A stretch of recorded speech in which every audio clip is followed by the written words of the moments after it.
day, mate. How are you doing? Hey, again, gotta have a little humor in this life. And I like to do voices. So, there's that. It's a little known fact about me. Okay. Woo! Hope everybody's having a great day.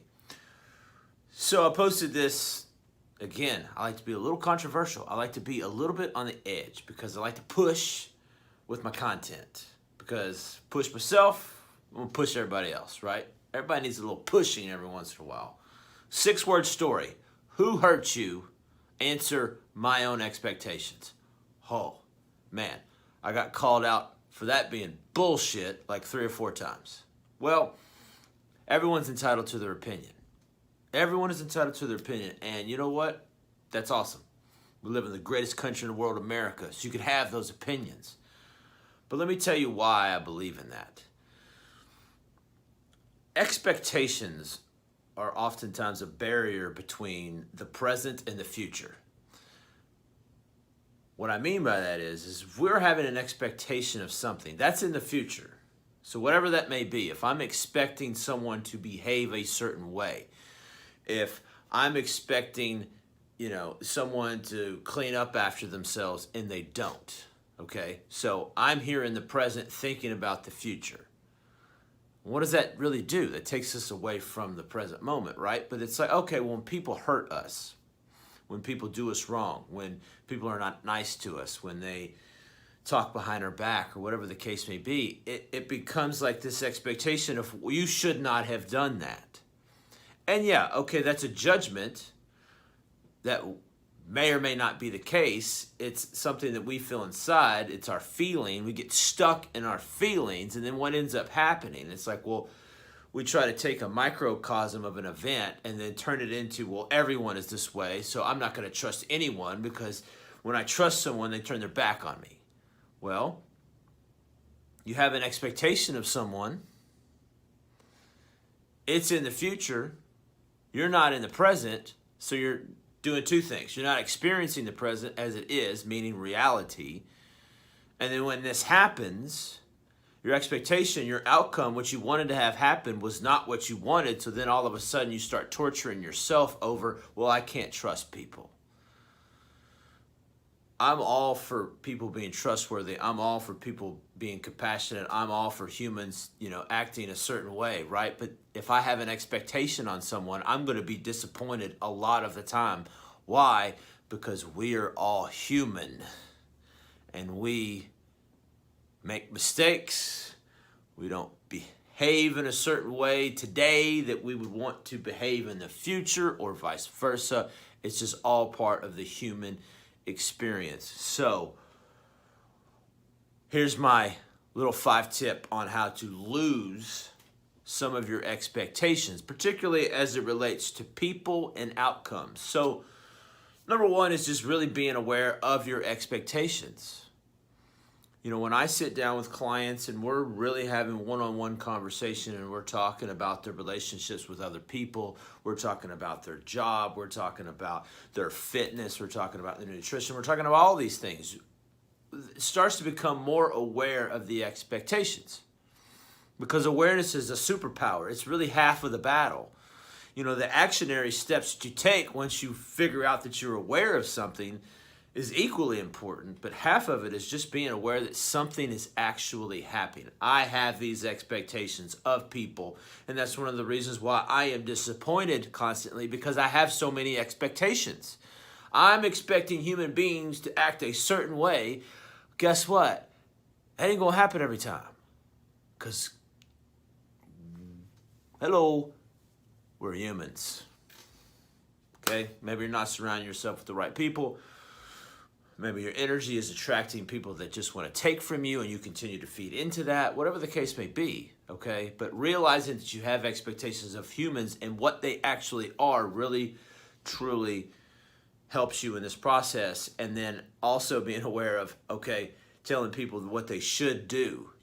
Well, he should clean up after himself, or he should, do the dishes, or he should take the trash out. And when I ask people, it's like, well, have you ever communicated this to them the way you feel about it? And the answer oftentimes is no. Well, if you don't communicate it, how is anyone supposed to know what their expectations are? A lot of times how we get disappointed in each other is because we never truly communicate what we're expecting from others. So therefore, they have no idea. And then we get butthurt because they didn't do it. Okay, you expect a child to really do something that they've never been taught to do? Oh, the kid, you should start paying the rent. Like 10 years old. It's ludicrous, right? Communication is everything. Second thing is stop wanting to be right. Ooh, got a few clients out there to be like, now, Mr. Buff Gundy, you always like to be right. Okay, who doesn't like to be right, right? But it completely takes away from outcomes and expectations when you shut that button off. Is always not wanting to be right. Because guess what? Right is a judgment. Okay, this wall's blue. I'm right about that. Okay, but most things in life are not all absolutes, one or another. It's shades of gray. Stop wanting to be right all the damn time. And again, communicate. Communication is big. If you're not communicating with your partner, your whoever, your business person, your friends, your loved person, whatever, if you're not communicating, how can anyone expect to know anything?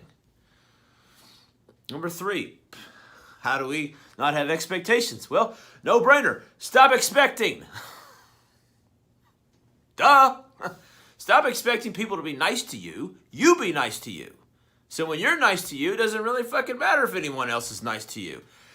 I mean, this is just, it's a no-brainer, right? As I'm reading it and as I'm speaking it, it's up here on my board for me to remember my notes, right? But like, if we don't love ourselves, how in the fuck do we expect somebody else to?